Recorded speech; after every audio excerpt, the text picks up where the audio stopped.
All right, so my name is Jason Silva. I've spent the last couple of years as a presenter for Al Gore's Current TV, which is a cable network that is focused on citizen journalism and short-form content. I'm here at DLD to share my latest project, which is a series of short-form, I call them ecstatic meditations that explore the coevolution of humans and technology. So you can think of them as shots of philosophical espresso. And I'm endlessly fascinated by these technological exponential growth curves, right? That are what makes the cell phone in your pocket a million times cheaper, a million times smaller, and 1,000 times more powerful than a $60 million supercomputer was in the 1960s, 40 years ago. That billion-fold increase in price and performance and miniaturization is exponential growth in a really sort of visceral example. And I think that these ideas are very big because they spill over, right? They spill over into biology with biotechnology, they spill over into material science with nanotechnology. Increasingly, more and more of the physical world is becoming the canvas of aesthetic design for human beings. You know, I think it was Freeman Dyson who says in the near future, a new generation of artists will be writing genomes with the fluency that Blake and Byron wrote verses.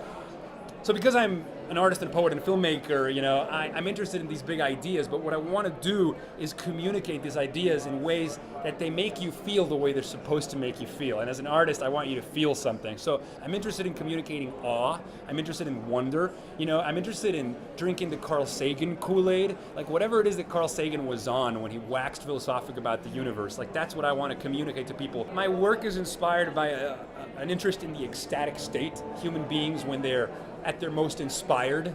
I'm interested in epiphanies, and I'm interested in communicating epiphanies. So, you know, I read that magnificent article by James Glick called What is a Meme? And he talks about how ideas have retained the properties of organisms. They have infectivity, they have spreading power, they leap from brain to brain, and they compete for the resources of human attention. And so that's why my work at the moment is short form, because I don't feel entitled to an hour of your time in an age when there's so much information for you to digest. But I'll ask you for 2 minutes of your time, and hopefully I can inspire you to want to learn more.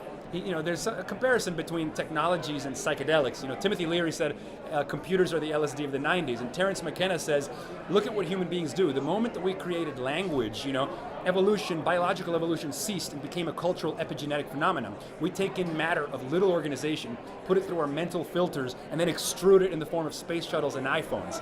That's literally what's going on. If you could look at human progress as if through time lapse, you would literally see thoughts spilling over into the world. Just like when you see a time lapse of a plant, you can see the plant growing, you know?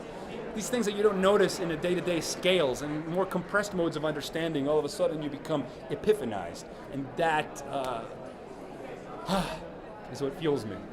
I think what DLD does is it creates a wonderful space, a curated space where exceptional creative individuals can come together and in which this kind of like liquid network where ideas can complete each other can happen. You know, this is the modern version of the 17th and 18th century coffee shop. It's where the intellectuals and the artists and the poets and the scientists can come together. It's John Brockman's third culture from the Edge Foundation, you know, to arrive at the edge of the world's knowledge, gather the world's most interesting minds, put them together in a room, and have them ask each other the questions they've been asking themselves.